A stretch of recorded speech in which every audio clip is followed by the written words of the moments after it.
Gerak pada makhluk hidup itu mengapa sih disebut lokomosi ya, istilahnya orang sering bilang lokomosi. Sebenarnya apa itu lokomosi?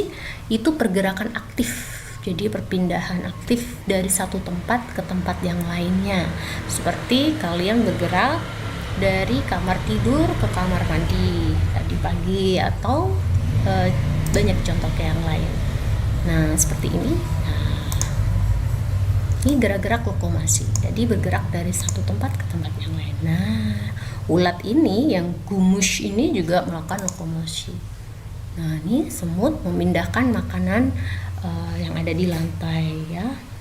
Makanya siswa tidak boleh jorok makan sembarang tempat. Tapi sebenarnya itu juga bahan makanan untuk hewan kecil seperti semut ya. Migrasi pada burung misalnya, dia juga melakukan sebuah. Nah, perhatikan gerak-gerak pada hewan berikut. Yang ini gambar apakah ini? Di sebelah kiri atas ini ada lumba-lumba. Dia bergeraknya dengan dia berenang karena dia habitatnya ada di dalam air ya. Kemudian ini kupu-kupu, bagaimana bergeraknya? Terbang. Bagaimana dengan gajah? Berjalan. Nah, ini apa ini yang melompat-lompat? Kanguru ya, benar sekali. Mereka memiliki bermacam-macam cara bergerak. Kebetulan ini saya ambil contoh berdasar bergantung kepada habitatnya ya. Bahkan sesama hewan darat pun geraknya berbeda. Ada yang larinya sangat kencang seperti kijang, seperti kita itu larinya kencang, bahkan hampir seperti melayang di udara. Gajah tidak bisa seperti itu. Mengapa? Perbedaan apakah itu? Ya, rangkanya, masa tubuhnya berbeda. Jadi tidak hanya secara habitat mereka berbeda, bahkan pada habitat yang sama di darat misalnya, mereka pun jenis geraknya. Gerak pada hewan itu terjadi karena sebagai perlindungan diri terhadap musuh. Jadi kalau ada lawan, dia bergerak. Bahkan ular yang tidak punya kaki pun juga punya gerak ya. Jadi geraknya yaitu menggunakan perut. Cara dalam mencari mangsa atau makan, selain melindungi dari dimangsa, dia juga butuh makan dan dia harus bergerak untuk melakukan migrasi seperti burung tadi. Gerak pada hewan bisa dilakukan dengan berbagai cara ya. Tadi sudah dijelaskan, ada yang berjalan, ada yang terbang, ada yang berenang. Ini gambar kepitingnya sedang migrasi. Semoga tidak migrasi ke Jember ya. Oke, tadi kita sudah belajar tentang gerak pada hewan. Ternyata gerak pada hewan juga bermacam-macam ya, dan memiliki tujuannya masing-masing. Nah, sekarang bagaimana dengan tumbuhan bergerak? Apakah tumbuhan juga berlari, berenang? Tidak ya. Meskipun sebagai makhluk hidup dia juga bergerak ya, karena sebagai salah satu ciri makhluk hidup. Tapi gimana cara tumbuhan itu bergerak? Kita akan belajar sekarang. Tahukah kalian apa nama tumbuhan ini? Tuh, ketika disentuh, tuh, dia langsung menutupkan daunnya. Kira-kira apa namanya tumbuhan ini? Adakah yang tahu di antara kalian?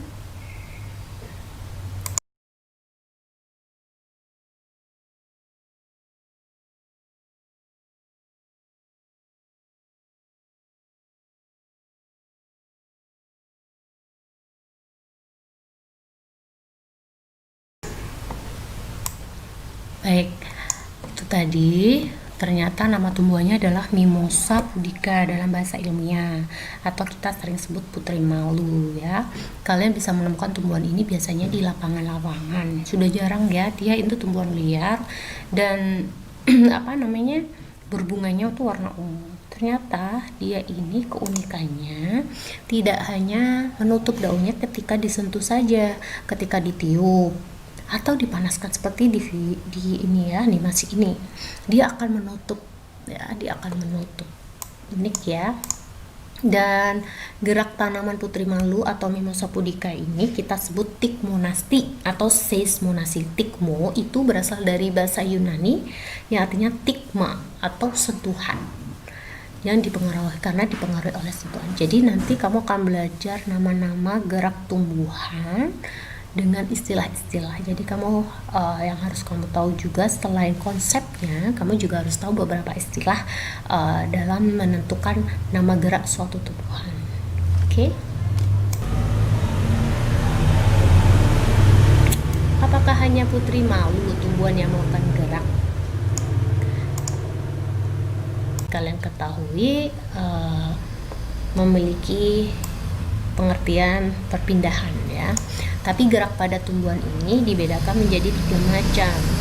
Gerak endonom, gerak higroskopis, dan eksionom. N dari kita bisa ambil kata dari in, dalam. Ini berbeda pada rangsangannya saja. Jadi tumbuhan itu sebenarnya melakukan gerakan karena adanya suatu rangsangan yang kita sebut dengan ciri makhluk itu sebagai iritabilitas ya. Kalau N dalam berarti dia berasal rangsangnya dari dalam tumbuhan itu sendiri. Kalau higroskopis, higro itu kelembapan, berdasarkan perbedaan kelembapan pada tumbuhan. Kita jelaskan. Eksionom atau eksionom ini lawan kata dari endonom. Dari ini luar, rangsangannya dari luar. Nanti ini dibagi lagi menjadi gerak eksionom itu ada nasti, taksis, tropisme. Jika dia gerak eksionom nasti, belakangnya nanti berupa nasti, niktinasti, fotonasti, kemonasti, nasti kompleks. Kalau taksis, fototaksis, kemotaksis. Kalau dia jenis tropisme, maka di belakang nama jenisnya fototropisme, geotropisme, tikmotropisme, dan sebagainya. Semangat ya. Jadi baiklah, berdasarkan arah datangnya rangsangan, gerak endonom itu rangsangnya berasal dari dalam tubuh itu sendiri, bukan dari faktor luar, dan terjadinya itu secara spontan. Jika gerak higroskopis tadi itu higro itu dari kata kelembapan, jadi dia berdasarkan kelembapan udara di sekitar tumbuhan. Mengapa ada kaca kulit buah polong itu terpecah ya, karena perubahan kadar air mengering sehingga itu masuk pada gerakan membukanya kulit itu sebagai gerak higroskopis. Eksionom itu ke lawan kata dari endonom. Jadi endonom itu dari dalam, kalau eksionom rangsangnya berupa dari luar. Apa saja dari luar, bisa cahaya, bisa suhu, bisa suasana yang menjadi petang atau lebih terang. Geo dari gravitasi, kimia misalnya pengaruh pupuk itu memberi gerakan ya, merangsang gerak suatu tanaman. Kemudian zat-zat, tidak hanya zat makanan seperti pupuk, zat-zat yang berbahaya misalnya racun, limbah dan sebagainya itu juga mempengaruhi gerak pada tumbuhan. Kemudian adanya sentuhan pada tumbuhan putri malu itu juga merupakan rasa keluar, ada arus, ada listrik dan juga air. Nah, rangsangan dari luar ini, nama istilah ini fototermoniktigeo ini akan digabungkan dengan 3 jenis eksionom, tropisme, nasti, taksis. Jadi seperti pada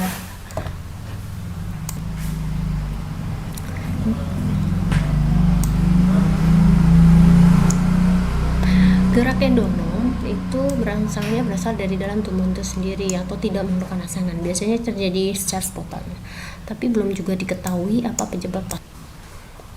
Contoh gerak endonom yang pertama, mengalirnya sitoplasma dalam sel.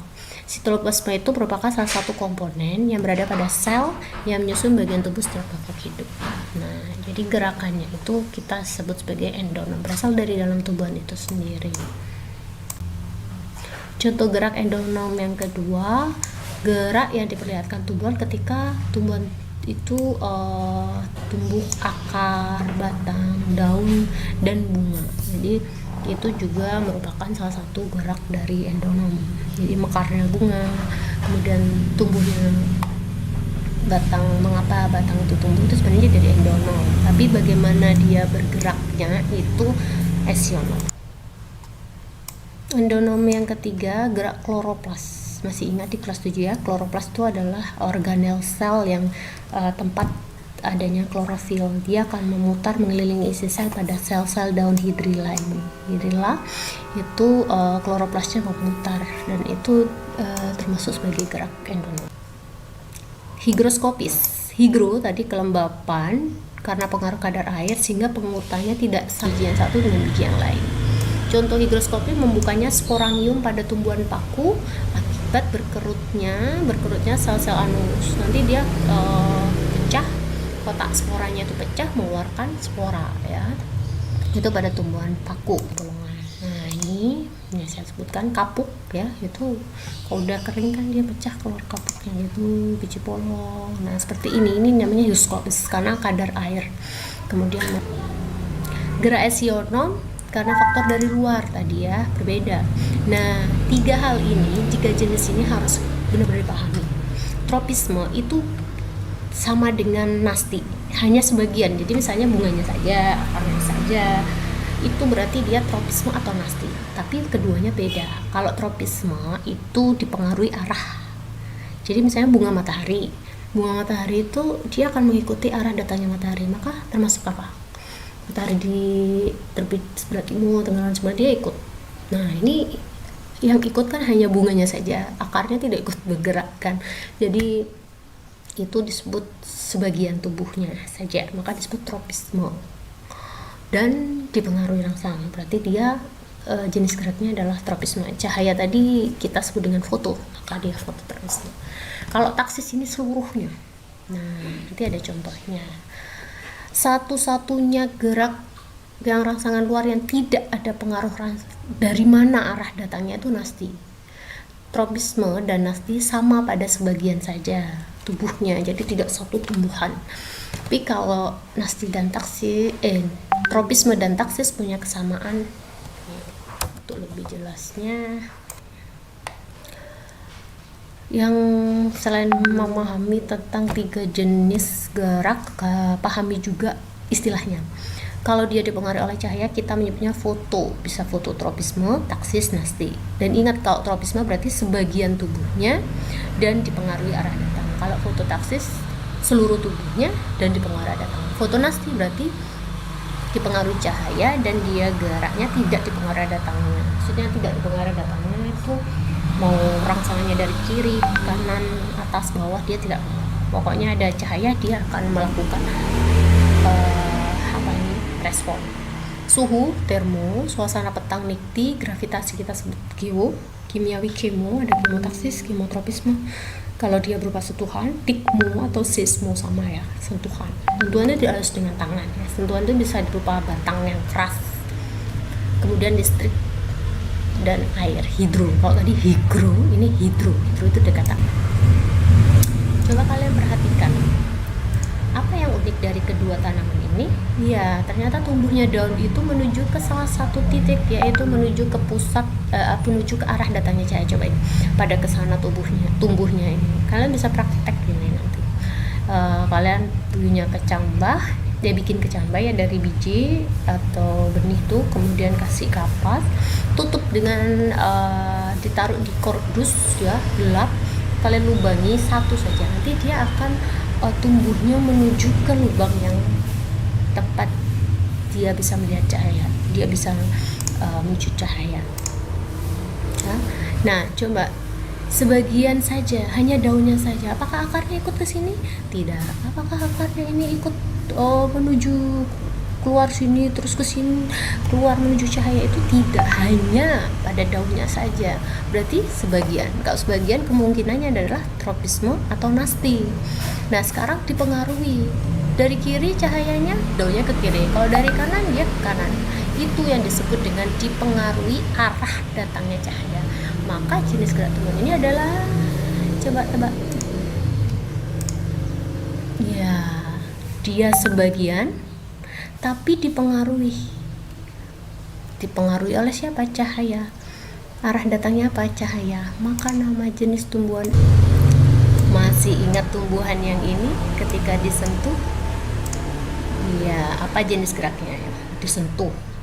Apakah batangnya ikut menutup? Dipengaruhi sebagian ya, jelas ya, hanya daunnya saja. Dipengaruhi tidak arah datangnya rangsangan. Coba dia nyentuhnya dari bawah, daunnya nutup ke bawah atau ke atas? Ke atas. Berarti dipengaruhi atau tidak?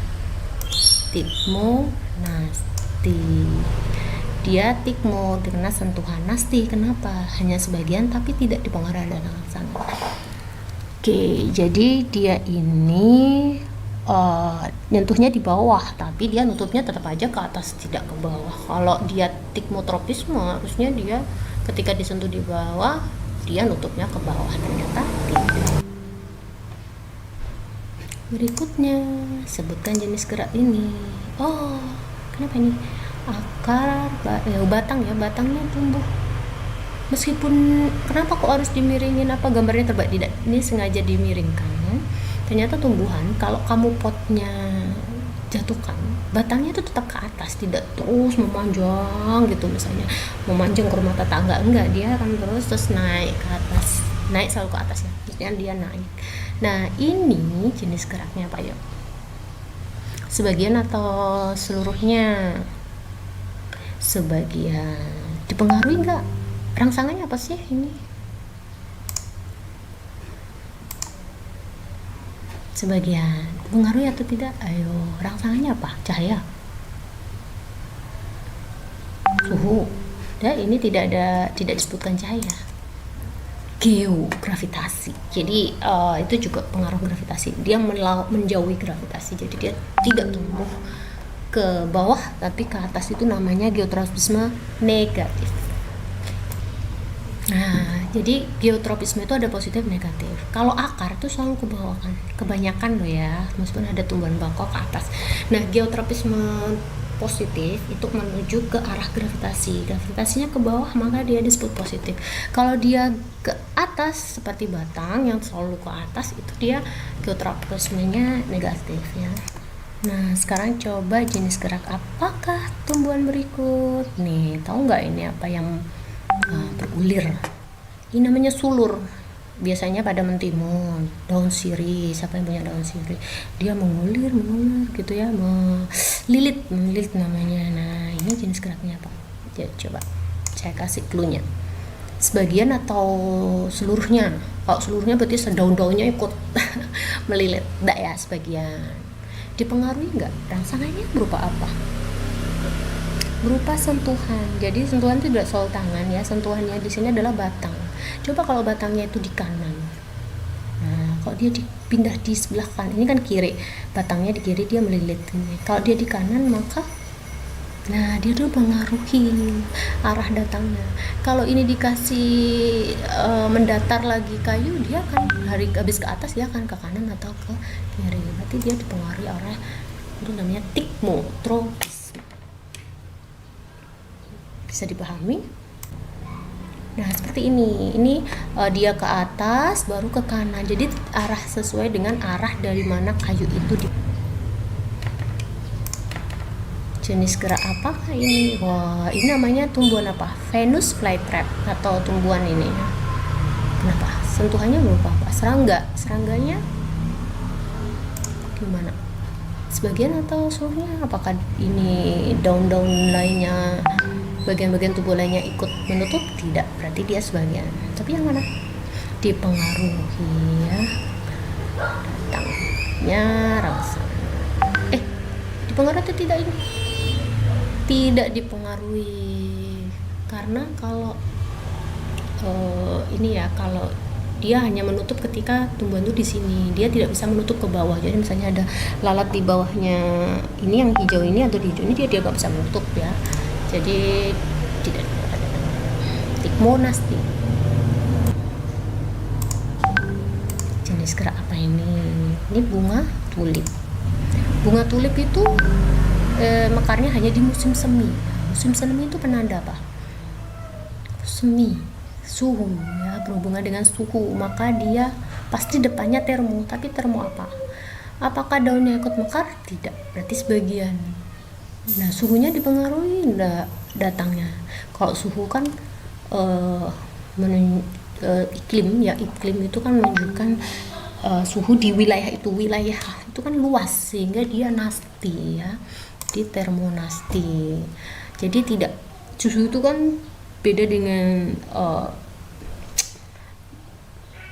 kalau tropisme itu jadi suhunya tertentu, tapi ini kan iklim, yang dimaksud iklim hampir keseluruhan. Kalau dia meliputi keseluruhan daerah, iklim berhubungan dengan iklim curah curah atau cahaya pagi, siang, malam itu pasti nasti.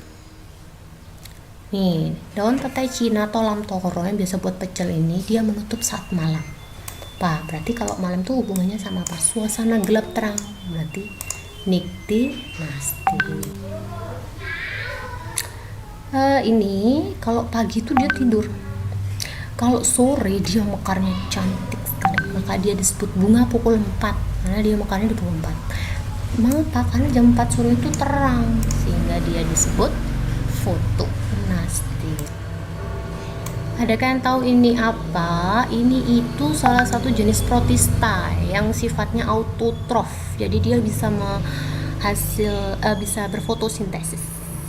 Seperti pada tumbuhan yang berfotosintesis, berarti dia memerlukan cahaya. Nah, ini ada rangsangan cahaya, foto. Dia punya klorofil ya, sehingga dia bisa membuat makanannya sendiri. Oke. Ganggang bersel satu ini namanya euglena. Dia bergerak ke arah datangnya cahaya, biasanya menuju ke permukaan laut. Nah, ini namanya fototaksis. Inilah taksis seluruh. Ini satu tumbuhannya. Jadi satu makhluk hidup tumbuhan. Jadi dia satu bagian tubuhnya itu bergerak sehingga disebut taksis karena rasanya cahaya jadi fase. Kenapa positif? Karena menuju arah datangnya cahaya. Baiklah, pembelajaran pertemuan kedua selesai. Saya akhiri. Wassalamualaikum warahmatullahi wabarakatuh.